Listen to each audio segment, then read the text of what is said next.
finally, it seems the Labor Party is coming to accept that losing the federal election was not all the electorate's fault.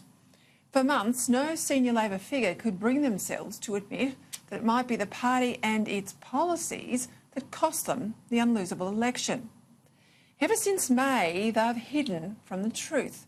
Those on Labor's left claimed it was all Bill Shorten's fault because voters didn't warm to him. Others said it was Clive Palmer's fault because he spent millions on attack ads and made life difficult for Labor in Queensland.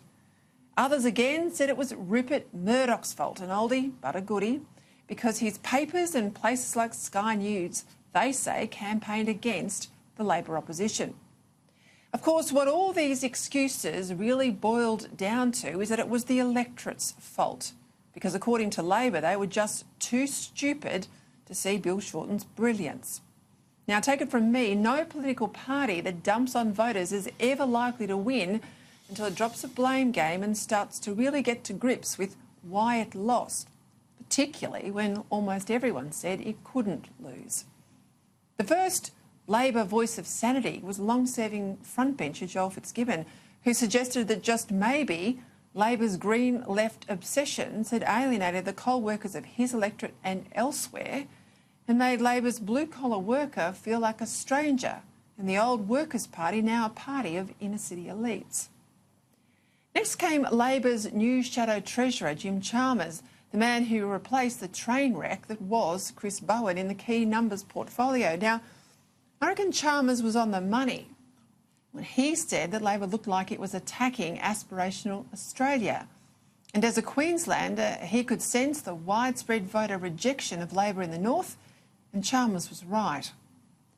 Over the weekend, though, we saw Bill Shorten, the former leader himself, finally admit that it wasn't Clive Palmer or Rupert Murdoch that brought him down, but that Labor's policies had something, indeed a lot, to do with it. Like Chalmers, Shorten now admits that Labor's abolition of franking credits, a so-called retirees tax, was a big part of their defeat, and he was right. I can't recall a political party ever winning an election promising to punish people, which is what they did right across the board. And as right as Shorten is to now publicly say that their policies must change, which will inevitably set him up on a collision course with the new leader, Anthony Albanese, who almost 6 months on from the loss, still lacks the authority to dump what should have been dumped months ago. Labor's problem is not so much policy, but the attitudes that produce the policy in the first place.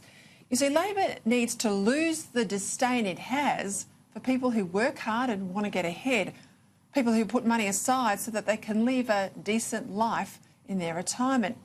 But don't hold your breath waiting. For all his apologising over the weekend, Bill Shorten doesn't want to change Labor's capital gains tax or negative gearing changes, the so-called renters tax, because deep down, Labor scorns people building an investment base rather than ending up beholden on the state in retirement. And no one in Labor, it seems, is brave enough to question the climate cult and the 45% emissions reduction target and the 50% renewable energy target that Labor took to the election. Indeed, some even want to double down, promoting zero emissions by 2050. Now, notwithstanding all the teary pleadings from Greta Thunberg and her Extinction Rebellion mates, the Australian public won't ever put reducing emissions ahead of maintaining their standard of living. Until Labor accepts this, it'll remain unelectable. Inevitably, off the back of his comments, many in the media salivated over Shorten's observation that he wanted to stay in public life indefinitely. And despite saying he doesn't want the top job again, I don't believe it for a minute. Of course he'd like to be leader again, but under Labor's new rules, realistically, well, that could only happen if Anthony Albanese was to step down or forced down. In the end, by admitting his failures over the weekend and saying at least some policies must be dumped, Bill Shorten has upped the ante on his successor, because if you believe Albanese, nothing needs to change, which is about as arrogant as it gets after voters show you the door. But poor policy or leadership tensions, in the end, they're not Labor's core problem. It's the gulf between Labor's traditional working class supporters who put jobs first and its green left, obsessing about climate and identity. It's a party who doesn't know who its base is anymore, or indeed what they stand for.